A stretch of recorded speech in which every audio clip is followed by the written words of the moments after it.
সাবস্টিটিউশনটা বলে দিয়েছে যে using the transformation x plus y equal to u, আবার y equal to u v, evaluate the integration, এবং এখানে ইন্টিগ্রেশনের রেঞ্জটা কিন্তু এখানে বসিয়ে দিয়েছে। তো ঠিক আছে, তাহলে আমরা জানি এখান থেকে আগে সলভ করে এক্স ইকুয়াল টু আর ওয়াই ইকুয়াল টু চাই, কিন্তু ওয়াই ইকুয়াল টু বলে দিয়েছে, তাই আমি এক্স ইকুয়াল টু বার করতে চাইছি। তো ডেফিনেটলি তাহলে বুঝতে পারছো x equal to u minus y, আর ওয়াইয়ের মান কত হচ্ছে ইউভি, আর ওয়াই ইকুয়াল টু আমার তো বলেই দিয়েছে ইউভি। বার করে ফেললাম। তাহলে একটু জেকোবিয়ানটা বার করে নিই। তাহলে জেকোবিয়ান, তাহলে প্রথমটা বুঝতে পারছো যে ডেল এক্স ডেল ইউ, খুব ভালো করে দেখো। তাহলে এখানে ডেল এক্স ডেল ইউ পাচ্ছি 1 মাইনাস ভি, কারণ ভি এখানে কনস্ট্যান্ট। একই রকমভাবে ডেল ওয়াই, এই ডেল এক্স ডেল ভি, সেক্ষেত্রে আমি পাচ্ছি এখানে মাইনাস মাইনাস ইউ, ইউ পেলাম। এবারে ওয়াইকে দেখো, ওয়াইকে ডেল ওয়াই ডেল ইউ, তো ভি পাচ্ছি, আর এখানে আমি ইউ পাচ্ছি। দেখা যাক যে এখানে তাহলে ইউ মাইনাস ইউভি আর প্লাস ইউভি, তার মানে আমি জেকোবিয়ানটা পেলাম কি ইউ। ওকে, আচ্ছা এইবারে আমাদের দেখতে হবে যে এরা কি অ্যাকচুয়ালি রিজিয়নটা তৈরি করছে।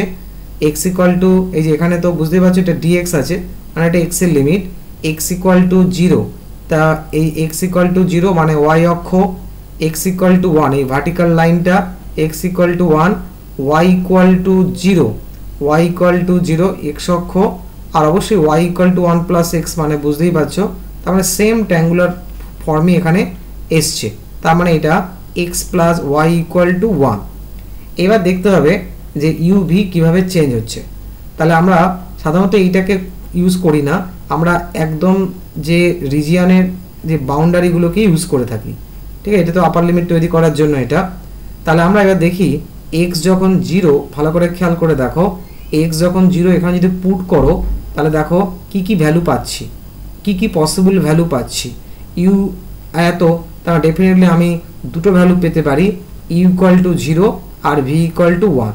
ওকে, পরেরটা চলে আসো, ওয়াই ইকুয়াল টু যখন 0 হচ্ছে তখন পরেরটায় তাহলে ইউ ভি ইকুয়াল টু 0, তার মানে আমি possible value u equal to 0, v equal to 0। আর একটা দেখতে পাচ্ছি x plus y equal to 1, আর যদি দুটো যোগ করো ভালো করে দেখো ইউর মান 1।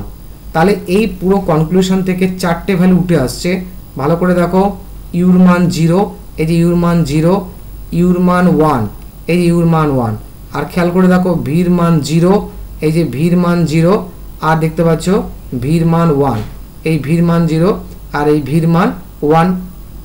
তাহলে ফিগারটা অ্যাকচুয়ালি বুঝতে পারছো একটা রেক্ট্যাঙ্গেল হয়ে যাচ্ছে। তার মানে ট্রান্সফরমেশন, তাহলে এইটা পুরো জোনটা প্রথমে ছিল ট্রায়াঙ্গেল, আর এই সাবস্টিটিউশনের জন্য এটা দেখতে পাচ্ছ এটা একটা স্কোয়ার, বলবো স্কোয়ার ফর্ম চলে আসছে, তো সেটা ব্যাপার নয়।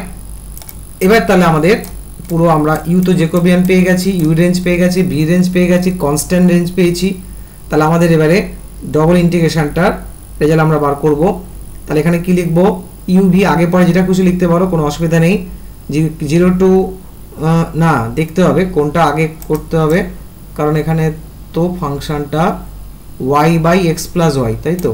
তাহলে ফাংশনটা কী আসছে সেই বুঝে আগে পরে লিখতে হবে, কিন্তু ওয়াই মানে ধরা হয়েছিল দেখো ইউভি, তাই তো, আর এক্স প্লাস ওয়াই মানে ইউ, তার মানে হ্যাঁ কেটে গিয়ে ই টু দি পাওয়ার ভি, তার মানে যেটা খুশি করতে পারি, তাই না, ই টু দি পাওয়ার ভি হচ্ছে, তার মানে ইউ রেসপেক্টে যখন করবো এটা ইউ বাই ভি, এরকম ফ্র্যাকশন তো নেই, তো সুতরাং আগে পরে কোনো এটা ব্যাপার না।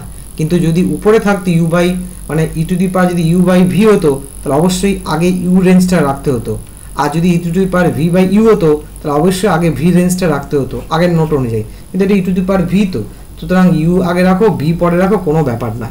তাহলে এখানে ইউ ইকুয়াল টু 0 টু 1, আর ভিটাও তো আমরা 0 টু 1 পেলাম। খেয়াল রেখো ই টু দি পাওয়ার ভি জেকোবিয়ানের জন্য ইউ পেয়েছি, ওটা ভুলে যেও না, আর এটা ডিইউ ডিভি। তাহলে আমরা যদি এখানে দেখতে পাচ্ছি যদি ভি রেসপেক্টে প্রথমে করি কোনো অসুবিধা নেই, তাহলে 0 টু 1, তাহলে আমরা ইউটা এখানে কনস্ট্যান্ট, তাহলে ই টু দি পাওয়ার ভির জন্য আমরা এই ভি পাবো, আর এই 0 টু 1 আর ওয়েট করছে আমাদের এখানে ডিইউ। তাহলে কি পাচ্ছি 0 টু 1 আপার লিমিট পুট করলে ই, তাহলে ই মাইনাস 1 আসছে ইউ ডিইউ, ডেফিনেটলি ওখানে ইউ স্কোয়ার বাই 2 মানে হাফ, তার মানে আমি পাচ্ছি হাফ ইন্টু ই মাইনাস 1।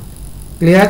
তাহলে দেখো হাফ ই মাইনাস 1, ডেফিনেটলি অপশান সি হচ্ছে আমাদের কারেক্ট অপশান।